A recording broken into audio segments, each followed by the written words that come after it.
Hello, Retro Bro here, giving you a Pokemon Showdown subscriber battle against Blackwing202. So he chose to challenge me to OU, so that's what the match is. Now, looking at his team, he has a lot of threats here. Ferrothorn can be an opener like me, or he may even go with the Rotom, so it's really hard for me to decide. I want to go to Ferrothorn because that's my normal opening, because I like to live by Stealth Rocks, but again, there's always the chance of Ferrothorn, like you see here. So, at this point I have the good advantage because I made sure I went to Venusaur, so let's go ahead and go Mega and run that HP Fire.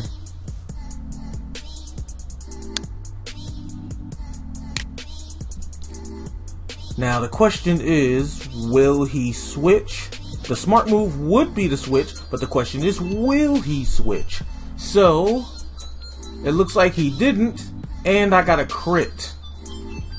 Honestly, it should have took 2 hits to kill him anyway, so I don't think that crit matters, considering I have to do another HP Fire to kill him anyway.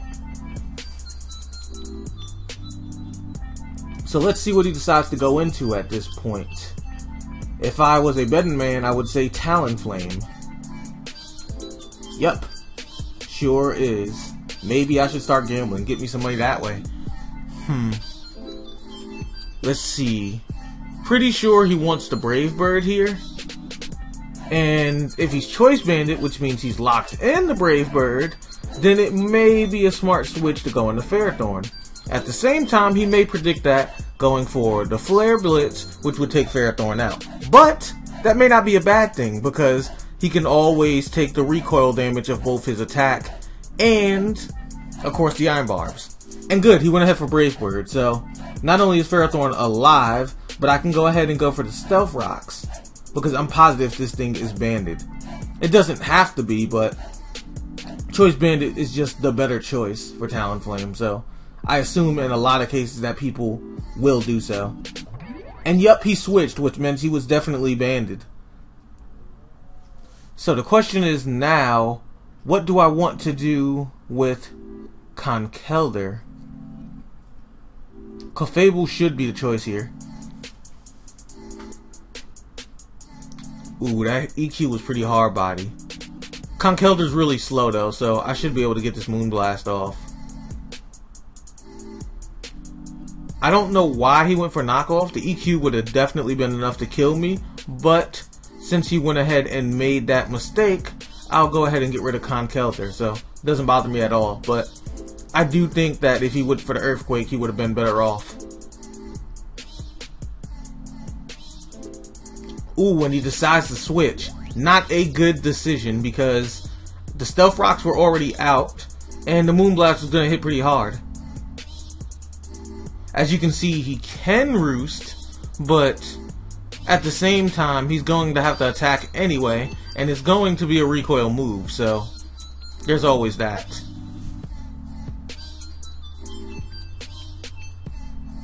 Ooh, and he decides to Roost again. Okay, I don't have a problem with that. Let's go ahead and Toxic, predicting that he may switch and not want to do the Flare Blitz here.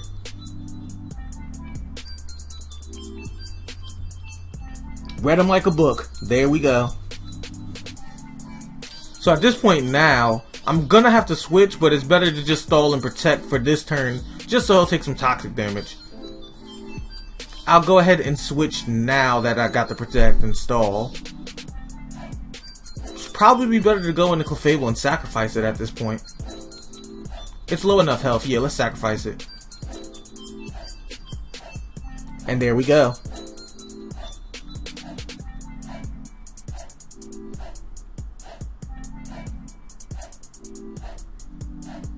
Now, I went for Blastoise here because he's low health, so the smartest thing I could do is Rapid Spin.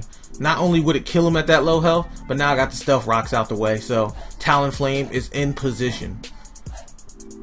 I can just hit a few more people a few more times and they'll be ready to sweep. So I'm in a really good position right now. And he doesn't have anything else that can put out Stealth Rocks, so I can really wreck shop. So he decides the Will-O-Wisp. Doesn't bother me at all because I'm a leftovers Ferrothorn, so it's pretty much 12 for 12, so I just won't gain any health. but I still got the Leech Seed, so I can activate that and get health that way. So he Volt Switches here. I'm predicting that he may... Maybe... Okay, yeah. The Mawile. I was thinking that, but I didn't want to say it considering it really can't do much to Ferrothorn. But at the same time, I was predicting that if he didn't have the HP Fire on Greninja, it wouldn't be a good choice. And he's scared to use the Ferrothorn on it because not the Ferrothorn, pardon me. He's afraid to use Talonflame against Ferrothorn because he knows he'll take a large amount of recoil damage and he wants it to be his sweeper. Whoa, alrighty. He has Baton Pass on Mega Mawile. I've never seen anyone do that before with Mega Mawile. I don't know why he did that.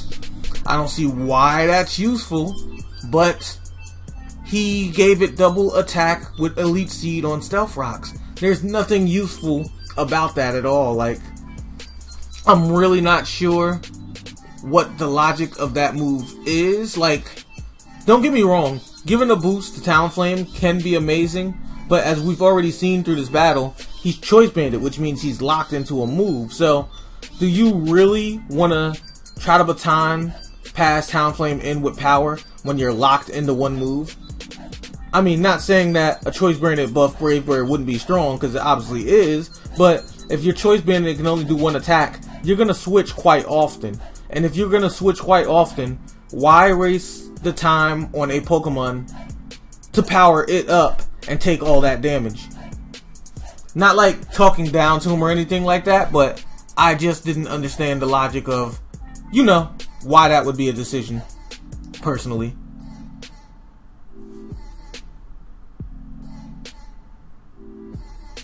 So at this point, after that Baton Pass thing, that pretty much seals the game for me.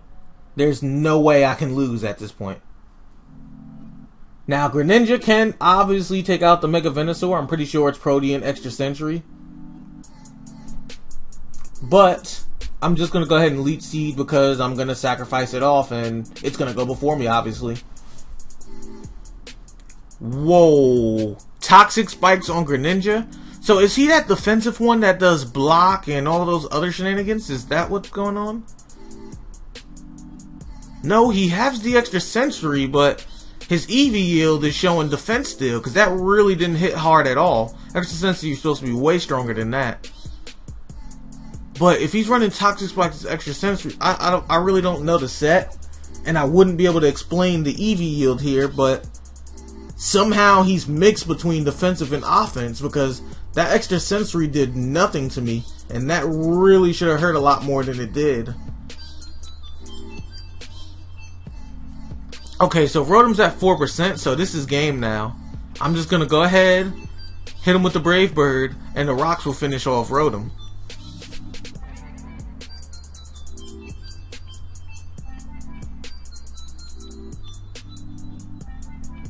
Good game, Blackwing202. It was a lot of fun battling you, man. If you guys like these type of battles, just like, comment, subscribe. Also, I want to try something new on my channel, so I would like to hear you guys' opinions on it. As you know, I like to try to incorporate everyone in the community to be on the channel, do battles, all that good stuff, whether you're a subscriber, a follower, or not. And one of the things I want to incorporate is actually getting more people that aren't from the Twitter community to battle, because there are people that watch the show, there are people that comment and like it that don't have a Twitter and don't plan on doing Twitter. So I think the only thing that's fair is to give them an opportunity to be able to fight too. So I looked into it and I actually found that there's a program that actually takes your URL for a YouTube and it randomizes through the comment section. So the way it would work is, if you were to guys, say, hypothetically commented on this video, and I put that video into the engine, it would randomize through everyone that went through the comics and pick someone. And then that person that went through the comments would be the person that be picked for battle. So I'm thinking of, for you guys that want to battle, that don't have Twitters and want to battle me, just put in the comment section below of my videos, like, hey Retro, I want to battle you, NU, OU, whatever, something like that. And then when you guys put in those comments, I'll wait a week, give you guys enough time to put in comments and challenge me for battles and stuff, and then I'll put the video in the randomizer. The randomizer will randomly pick whoever goes within the comments. Now, for those who put comments that don't put comments battle-wise, if it randomly picks you, I'll skip and go to somebody else. That way, the people that are commenting based on battles will be picked for the battle. And I think that would be pretty fair. But you guys, please leave input on whether you want me to try that system and if you think it will really help and give a fair chance to those who aren't on Twitter that would definitely want to be on the channel or definitely want to get a battle with me. And as usual, I've been Retro Bro, and I'm signing out.